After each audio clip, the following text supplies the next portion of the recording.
More over there. Babies! Oh, right over here.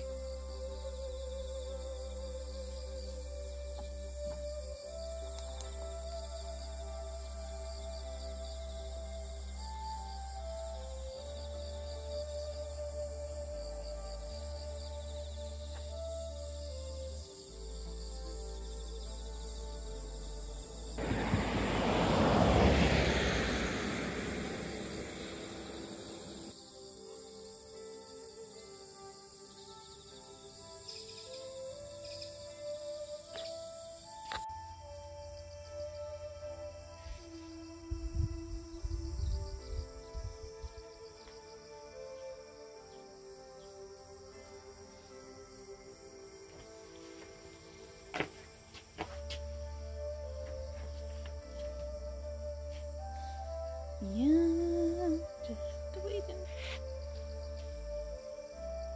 The bus has like no time schedule.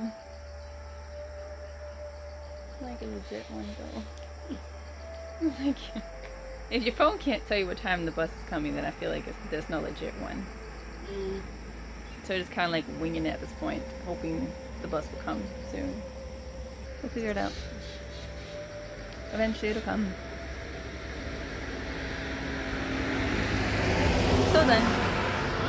Till then, it's very quiet. Which isn't so bad. I don't want on the back of my mosquitoes, man. So funny things happen and life would teach you lessons. I learned that when I was upset because I lost $4 to a machine was nothing compared to what Jess was about to experience. As we're walking through to get to our destination, you know, going up the stairs, going on those paths and the trails, spiders and all, at some point during that, she lost her wallet. Now, it's the crummiest thing to go through is to lose your wallet. She had her credit cards in there, her ID was in there. Luckily, she put her cash into a different location, not in the same wallet. It kind of did put a huge damper in her day. She didn't realize this until we were waiting for the bus. After I cut the last clip, that's when she was looking for her T-Money card to get onto the bus when she realized she didn't have her wallet. We had to walk back that whole pathway as you saw with the goats and the tree. That whole road that we took about 20 minutes to get through to see maybe if she dropped it there. Then we proceeded to ask people there with our translator because my Korean is kindergarten level. I cannot ask someone, you know, where's your lost and found? I lost my wallet. Those are very complex sentences and vocabulary that I didn't learn. I learned very basic things. So it was very hard to try and help her when I could barely help. You know, the most I could do was try to look. At one point or another, we managed to find someone who spoke English in the information booth. And she spoke with some lady in another office who made an announcement over the speaker. Anyone had found her wallet. Mind you, there weren't too many people on this path. There weren't that many foreigners either. It was like a small, I don't even know if this is justifying it because it's smaller than this. It was about like, I would say this big, honestly. It wasn't that big of a wallet. It's only to hold credit cards in. Anyone could have found it, maybe wanted to keep it, try something with it, but no one gave it in. So we don't know where she lost it, and we waited a little bit, but then she proceeded to want to go walk through the path. You might think I'm a crummy person, but I wasn't going to walk back through the whole entire pathway. That took us nearly 2 hours to go through, or a little less than that. And my leg was hurting, so I'm like, I can't help you go through all that. I will walk slowly back with you, but not do the whole entire thing, only up to where the temple shrine was. That's all I would go up to. I understand her frustration, and it's not fun to lose your wallet. Especially, you know, we're going to be away for 50 days, and we're only 4 days in, and you already lose your wallet within 4 days into it. Like, you're panicking. Like, how can you get your credit cards mailed to you? She won't be getting her credit cards until Japan. So I understand the mood was a little bit soured after that. It did eat into the schedule Seoul. So there were some things we were going to do, but due to time wise, we weren't going to be able to do it anymore. We missed the bus that was supposed to take us back. The next one wasn't going to be for hours, and there was no chance, there was no guarantee that last bus was really going to come. So the lady offered to call a taxi for us, which she was very lovely to do. So she called us a taxi. She didn't have the greatest service, so I would give her my phone, and she was calling the banks to cancel her cards, put a hold on it, and try to issue a new one to be sent to her. Gwangju was starting to turn into quite the place that was going to have like a stain on the trip. As much as I would have loved to enjoy Gwangju to the best of the ability, so many bad things just kept happening, like one after another. The machine ate my money. We had like a disagreement about the bus stop. We walked down to the bus stop 20 minutes. She realized she lost her wallet, have to walk back to the place another 20 minutes. Missed our bus, had to get a taxi, and then we couldn't go to the other place on our list. Unexpected things are going to happen. You just have to try and get around it. Like, we'll figure out something else. That's pretty much what we did. As we're in the taxi and we're going back to the bus station, I look inside my phone and the maps, and I'm just looking up other things to do. And, you know, I don't want to go back to the Airbnb and waste a whole day. We're only in Gwangju for X amount of time. 2-3 nights we were in Gwangju. So I looked up, you know, 2 other locations, and that's what we did from there.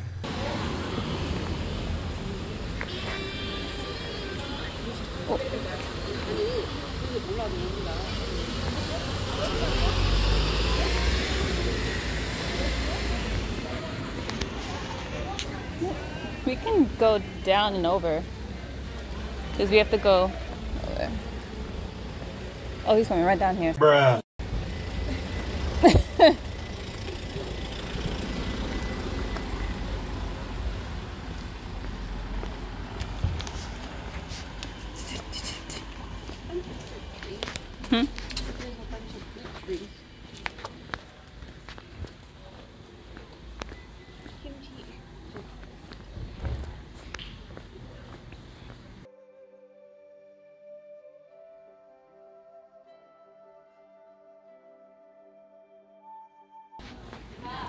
I need to dress up in one.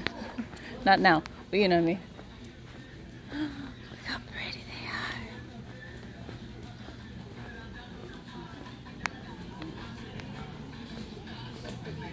they are.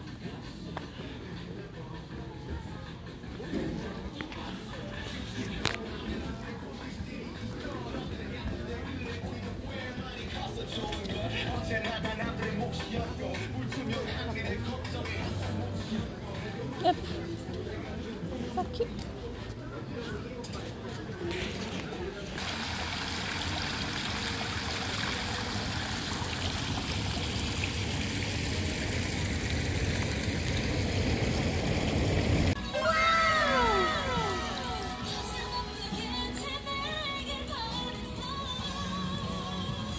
Wow, they actually get you all dolled up.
This is the, what was it called again?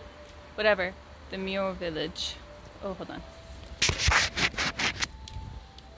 The Mural Village. So, we just left the Hanok village. And now we're over here looking at this, but gotta be quiet because this is actually a neighborhood. So people are at home, and it is about 6 o'clock. So they're definitely home from work and probably trying to rest up. So we're not going to disturb them. But we are going to take out some of the pictures of the murals on their houses. Let's go.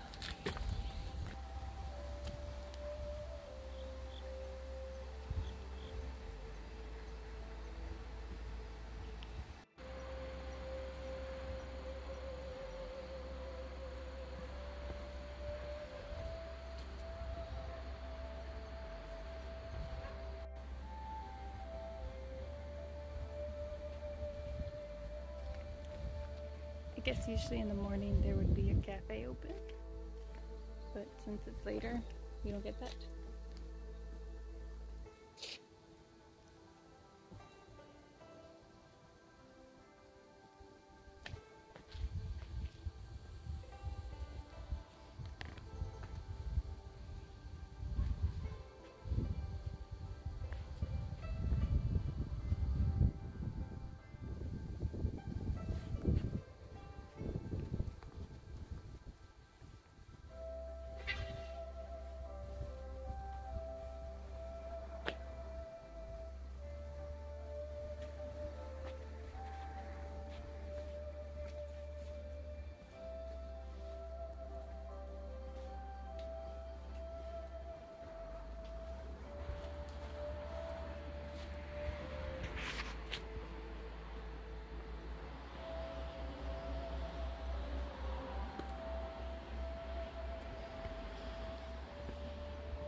my favorite one. You'll take a picture of me with it.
Dig in. But they had it listed right over there.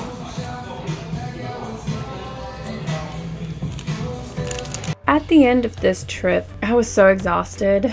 I slept on that bus after recording this clip. I ended up sleeping the whole ride back near where our location was. We ended up going to a mall to eat. At that point, I was just kind of like, you choose. I have a headache. I'm sleepy. Anyone who knows me knows I don't eat fast food. I've given that up for years now. And it's very rare occasions I will, only because maybe a friend when my stomach doesn't agree with it. My body hates it. I don't even remember getting Lotte burgers. Like, I was so tired and exhausted. I just wanted to go back to the Airbnb and fall asleep. I don't even know why I agreed to it. And mind you, I do have a recording of it.